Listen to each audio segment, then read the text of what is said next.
राज्य भर में हो रहे 29 महानगर पालिका के चुनाव की ओर सभी की निगाहें लगी हुई है। वहीं इस चुनाव के दरमियान इस्तेमाल की जाने वाली स्याही को लेकर विपक्षी दल के साथ कुछ नागरिकों की ओर से भी सवाल उठाया जा रहा है, जिसको लेकर राज्य चुनाव आयोग ने खुलासा करते हुए क्या कहा, आइए देखते हैं CTV प्रतिनिधि अमर बुद्धार पवार की इस खबर में। महाराष्ट्र में आज कुल मिलाकर 29 महानगर पालिका के चुनाव संपन्न होने जा रहे हैं, जिसमें चंद्रपुर महानगर पालिका का भी समावेश है। वह कुछ लोगों द्वारा इस चुनाव में जो स्याही इस्तेमाल की जा रही है उस पर सवाल उठाया जा रहा है कि स्याही द्वारा जो निशान उंगली पर लगाया जा रहा है वह थोड़ी देर में मिट जा रहा है, जिसके संदर्भ में राज्य चुनाव आयोग द्वारा खुलासा किया गया और कहा गया ये सब बातें बेबुनियाद है। तो आइए सुनते हैं इसके संदर्भ में राज्य चुनाव आयोग द्वारा विस्तार पूर्वक क्या जानकारी दी गई। आज सुरू असलेल्या महानगरपालिकेच्या निवडणुकीमध्ये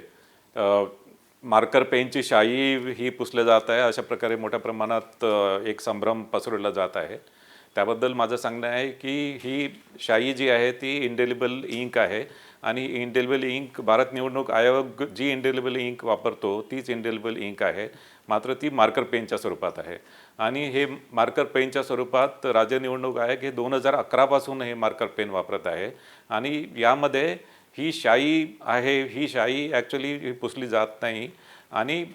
विशेष करून ही शाई एकदा लावल्यानंतर त्याच्यामध्ये एक साधारणतः 12 ते 15 सेकंडमध्ये ती ड्राय होते आणि तितक्या कालावधीमध्ये मतदार हा मतदान केंद्रामध्येच असतो आणि या शाईविषयी कुठल्याही प्रकारची शंका उत्पन्न करणे किंवा कुठल्या प्रकारचे व्हिडिओ हे बाहेर प्रसारित केले जात आहे आणि एक मतदारांमध्ये संभ्रम पसरवला जात आहे। याशिवाय मला सांगायचं आहे की मतदार हा मतदान केंद्रामध्ये आल्यानंतर मतदान प्रतिनिधी असतात, जे उमेदवाराचे मतदान प्रतिनिधी असतात ते मतदाराची ओळख पटवून देतात आणि ते ओळख पटवल्यानंतर त्या मतदाराला मतदान करण्याचा हक्क असतो। त्यांना त्या मतदाराबद्दल काही ऑब्जेक्शन असेल तर ते ऑब्जेक्शन ते प्रिसाइडिंग ऑफिसरकडे नोंदवू शकतात आणि त्या अनुषंगाने त्या मतदाराची चौकशी होते। एखादा मतदार मतदान केल्यानंतर पुन्हा मतदान केंद्रामध्ये आला तर त्या संदर्भात आणि यामध्ये मतदान प्रतिनिधी आणि प्रिसाइडिंग ऑफिसर हे त्या संदर्भात तपासतील